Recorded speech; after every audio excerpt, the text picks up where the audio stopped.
ಒಳ್ಳೆಯಿಂದ ಒಂದು ದಂತಕತೆ ಹೇಳ್ತಾರೆ. ಹೊನ್ನಿನ ಮಳೆ ಸುರಿದಿತ್ತು ಅಂತ. ಶಂಕರ ನಾರಾಯಣ ಹೊನ್ನವಳ್ಳಿ ಪಟೇಲ್ ಹಿರಾಮಯ್ಯನವರ 14 ಜನದಲ್ಲಿ 7ನೇವನು.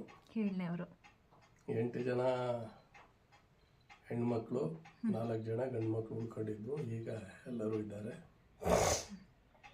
ನಾವು ಇಲ್ಲಿ 8ನೇ ತಲೆಮಾರು ಈ ಮನೆಯಲ್ಲಿ ವಾಸ. ನಾನು ನಿಮ್ಮದು ಎಜುಕೇಷನ್ ಒಂದೊಂದು ಪದವೀಧರ. ಕೃಷಿಗೆ ಇಳ್ಕೊಂಡು ಕೃಷಿನಲ್ಲಿ ಹೊಸ ಹೊಸ ವಿಷಯಗಳನ್ನು. ನೀವು ಎಲ್ಲಿ ಪದವಿ ಮಾಡಿದ್ದು?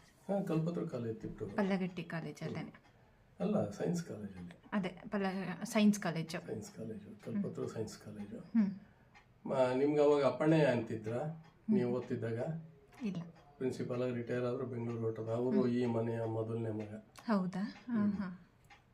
ಅವರು ತುಂಬ ಪುಸ್ತಕಗಳು ಬರೆದಿದ್ದಾರೆ. ಡಾಕ್ಟರೇಟ್ ಸಿಕ್ಕಿದೆ ತುಮಕೂರು ಯೂನಿವರ್ಸಿಟಿನಲ್ಲಿ. ಒಟ್ಟಿನಲ್ಲಿ ಕಲ್ಪತರು ವಿದ್ಯಾಸಂಸ್ಥೆನೂ ತಿಪಟೂರಿಗೆ ಹಲವಾರು ವಿದ್ಯಾರ್ಥಿಗಳ ಕೊಡುಗೆನ ನೀಡಿದೆ. ಮೊದಲು ಕೇವಲ 6 ಜನ ವಿದ್ಯಾರ್ಥಿಗಳು ಕಾಮರ್ಸ್ಗೆ. ಬೇಡ ಕ್ಲೋಸ್ ಮಾಡಿ ಅಂತ ಕಮಿಟಿಯವರು. ಇಲ್ಲ, ನಾನು ಇಂಪ್ರೂವ್ ಮಾಡ್ತೀನಿ ಅಂತ ಇವರು ಹಠ ಮಾಡಿ ಇವತ್ತು ಕಾಮರ್ಸ್ಗೆ ಎಷ್ಟು ಇದೆ. ಮೈಸೂರಲ್ಲಿ ಅವರಿಗೆ ಕಾಮರ್ಸಿನ ಭೀಷ್ಮ ಅಂತಲೇ ಬಿರುದು ಕೊಟ್ಟರು.